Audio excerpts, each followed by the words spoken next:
All right, everyone, get ready because we're diving deep today into weight management, but not the way you might think.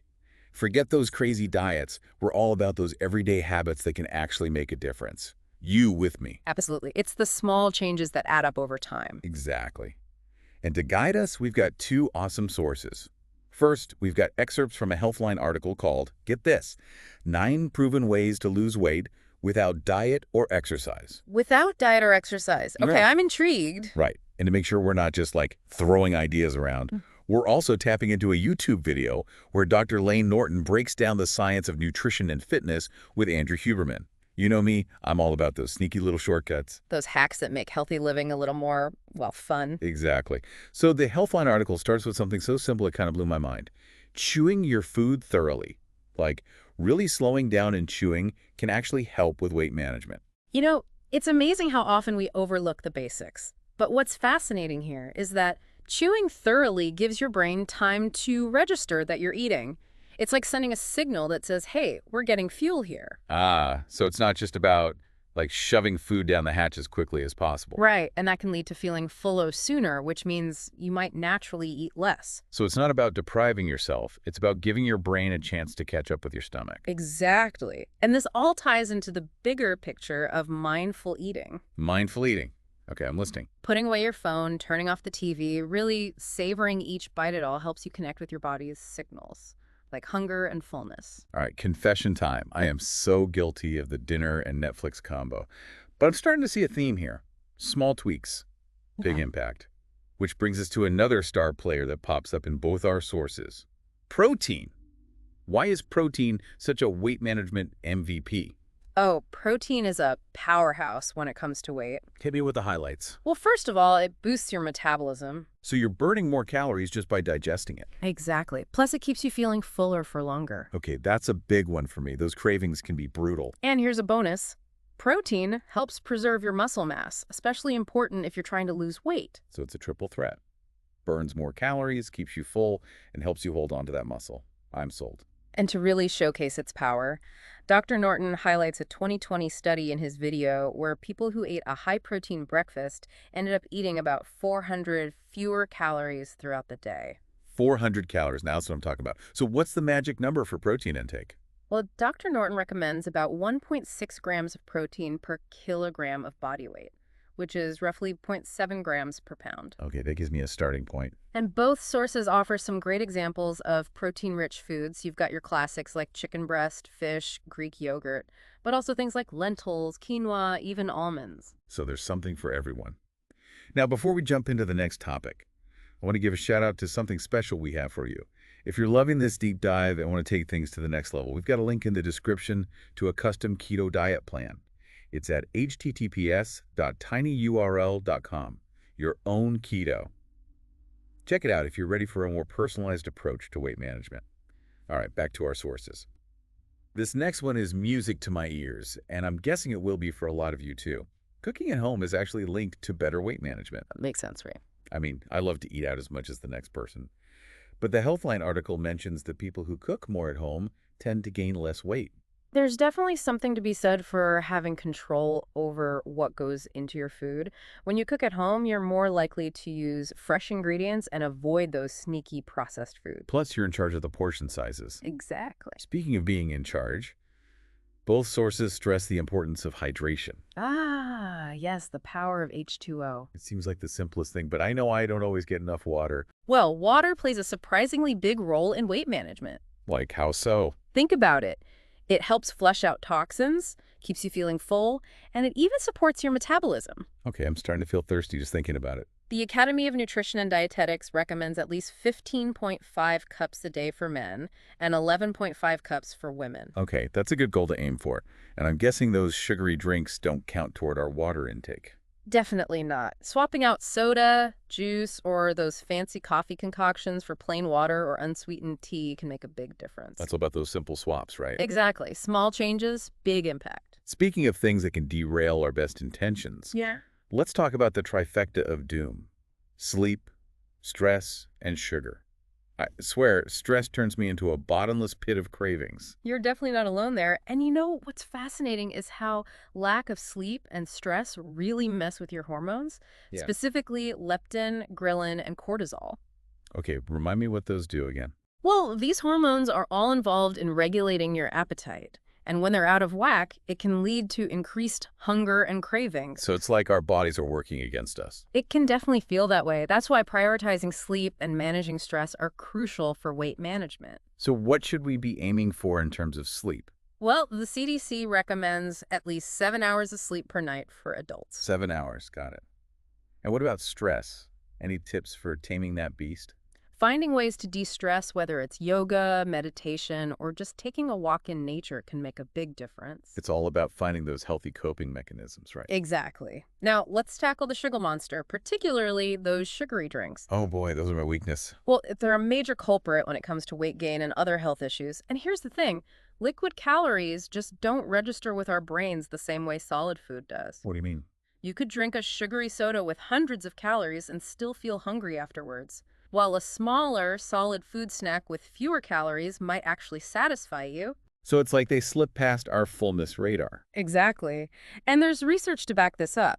A 2022 review found that swapping out sugary drinks for healthier choices like water or unsweetened tea can lead to big reductions in body weight, BMI, and even body fat. Okay, I'm officially convinced. Water it is. It's all about those smarter swaps. And you know, all these things we've been talking about, like chewing, protein, hydration, they all come back to calorie balance, which Dr. Norton dives into in his video. Yeah, that part really clicked for me too.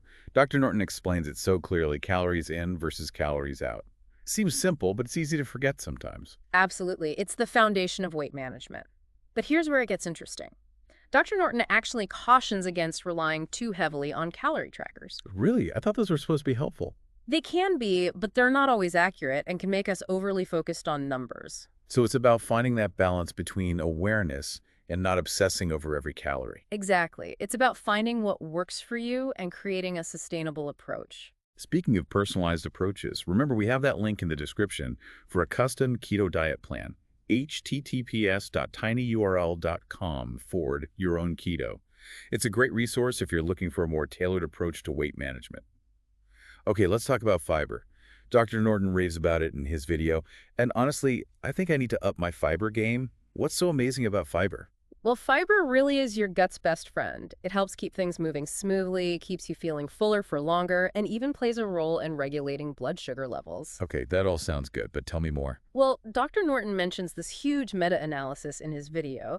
They looked at data from over 1 million people. 1 million people. Wow. And they found that for every 10-gram increase in fiber, there was a 10% reduction in the risk of dying from any cause. That's pretty impressive. And it also lowered the risk of heart disease and cancer. Okay, I'm officially convinced. So how do we get more fiber in our diets? Luckily, it's easier than you might think. Think fruits and vegetables, whole grains like brown rice and quinoa, Huh? legumes like lentils and beans and nuts and seeds.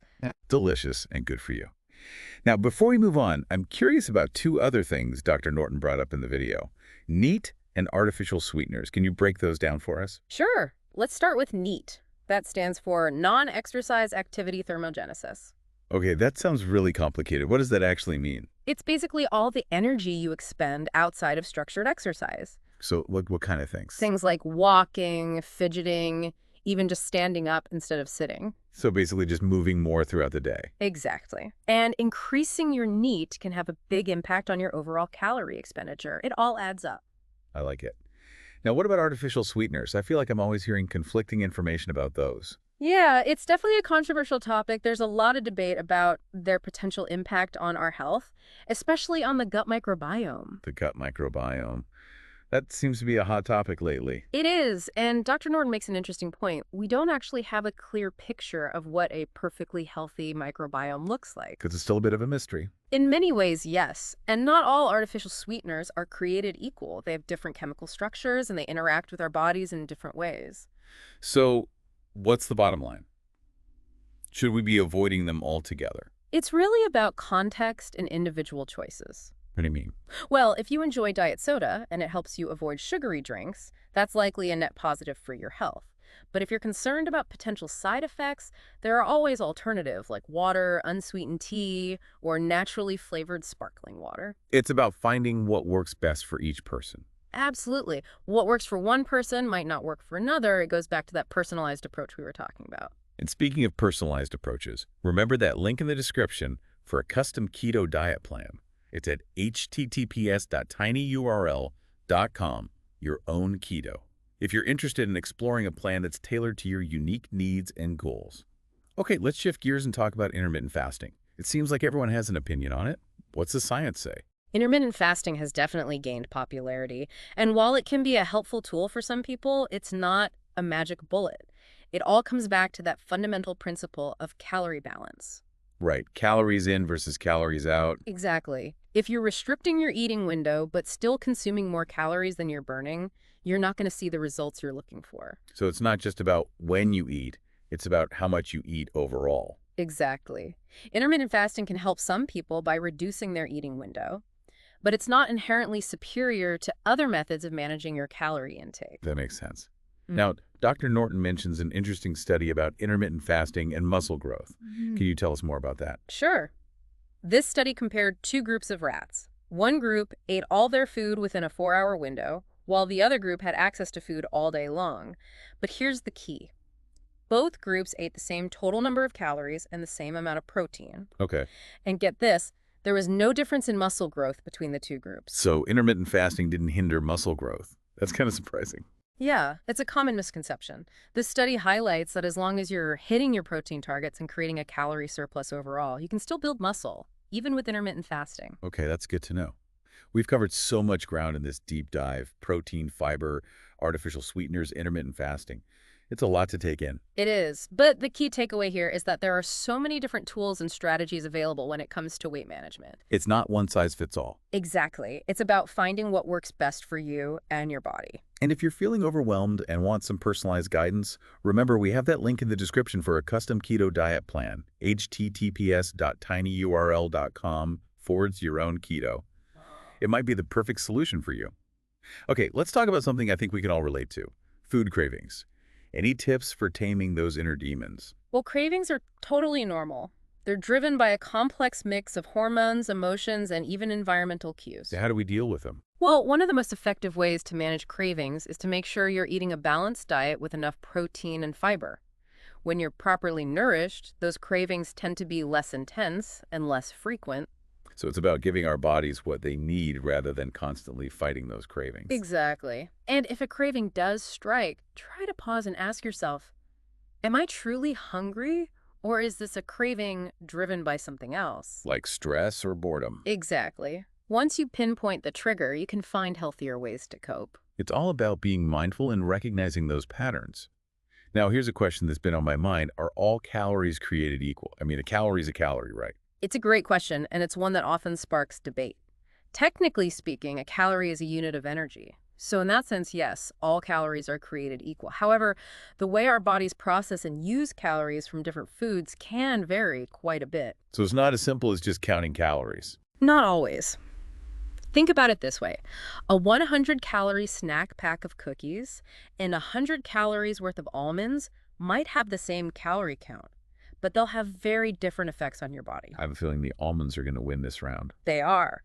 The almonds, with their protein, fiber, and healthy fats, they'll keep you feeling fuller for longer, stabilize your blood sugar, and provide a sustained release of energy. Sounds much better than a sugar crash. Right. The cookies, on the other hand, will likely send you on a blood sugar roller coaster, and you'll probably be craving more soon after. So it's about the quality of the calories, not just the quantity. Exactly. Calorie awareness is important, but it's only one piece of the puzzle. What you eat matters just as much as how much you eat. Okay, so we've talked about food, but what about sleep? We all know it's important, but how does it actually connect to weight management? Well, remember those hormones we talked about earlier, like ghrelin and leptin? Yeah. They play a big role in regulating our appetite, and sleep deprivation can really mess them up. Mess them up how? When you don't get enough sleep, your body produces more ghrelin. That's the hormone that makes you feel hungry, right? Exactly. And less leptin, the hormone that tells you you're full. Oh, so lack of sleep basically makes us feel hungrier and less satisfied, which can lead to overeating. No wonder I always want to snack when I'm tired. Right. It's a recipe for disaster. That's why getting enough sleep is so important. So we need to aim for those 7 to 8 hours of quality sleep. Ideally, yes.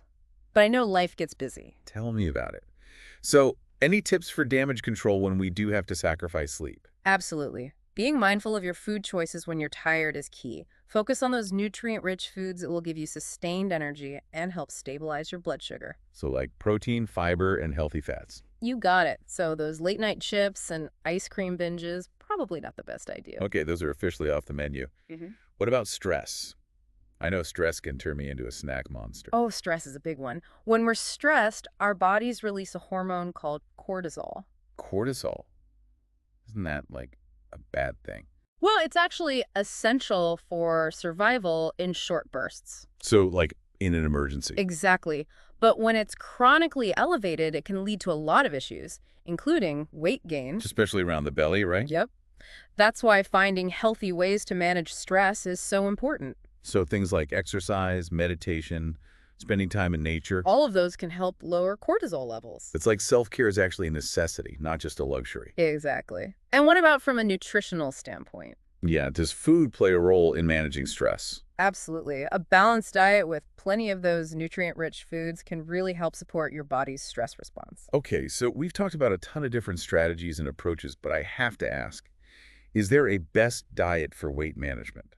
That's the question, isn't it? And honestly, there's no one-size-fits-all answer. I kind of figured that was the case. The best diet for you is the one you can stick to long-term, and that fits your individual lifestyle and preferences. So it's not about finding some crazy restrictive diet that you can only white-knuckle your way through for a few weeks. Exactly. It's about finding something sustainable and enjoyable. And remember, no food is inherently good or bad. So it's all about balance and moderation. You got it. It's about ditching the diet mentality and creating a healthy way of eating that you can actually enjoy for life. Okay, I like that. Speaking of enjoying life, what about cheat meals? Are they a friend or foe when it comes to weight management? I mean, we all deserve a little treat now and then. Absolutely. Cheat meals can definitely have a place in a healthy lifestyle, but it's all about how you approach them. Like how so? Well, the psychology behind cheat meals can be quite powerful. When you know you have a planned treat to look forward to, it can make it easier to stick to your healthy habits during the week. So it's like giving yourself a little mental break. Exactly. But what about the physical effects? Do they completely sabotage your progress? That's what I'm worried about. It depends on how you handle them. If you see a cheat meal as a free pass to go completely overboard and binge, then yeah, it could set you back. That makes sense. But if you approach it with a balanced mindset, choosing foods you truly enjoy and savoring every bite, then it can be part of a healthy approach. So moderation and mindful indulgence. Exactly. Now let's talk about something that I know can be super frustrating: weight loss plateaus. Ugh, yes. You're doing all the right things, but the scale just won't budge. It's so common. As you lose weight, your body becomes more efficient at using energy. So our metabolism slows down. Right. It's a survival mechanism. Right. Your body thinks it's starving, so it tries to conserve energy. So what can we do about it? You might need to make some small adjustments to your calorie intake or exercise routine to break through the plateau. So fine-tuning and being patient. Exactly. And remember, the scale isn't the only measure of progress. Pay attention to how your clothes fit, how you feel, how your energy levels are changing. Those non-scale victories are so important. Okay, before we move on, let's remind everyone about that custom keto diet plan. You can find the link in the description. It's at http://out.tinyurl.com/your own keto. It's a great option if you're looking for a more personalized approach. Okay, let's talk about building healthy habits that stick. We've discussed a ton of strategies, but how do we make these changes last? One of the most effective approaches is to focus on building one small habit at a time. Okay, so not trying to change everything overnight. Right. Instead of overhauling your entire life, pick one area to focus on. For example, if you want to drink more water, set a goal to drink 1 extra glass each day. Small, achievable goals. Exactly. Once that habit becomes ingrained, you can move on to the next one. So it's about building momentum. You got it. It creates a ripple effect of positive changes. I like it. And we don't have to do it alone, right? Absolutely not. Surround yourself with a supportive community, whether it's friends, family, or an online group. Sharing your journey with others can provide motivation and accountability. I love that. Okay, one last question before we wrap things up. What's your take on exercise and weight management? Exercise is fantastic. It helps you burn calories, build muscle, boost your metabolism, improve your mood, and so much more. So, like, what's the best type of exercise? The best type is the one you enjoy and can stick with. So it's not about forcing ourselves to do something we hate? Definitely not. Find an activity that brings you joy and that you can realistically fit into your life. So whether it's brisk walking, dancing, swimming, hiking, or something else entirely, just get moving. Exactly. Every little bit counts. I love that.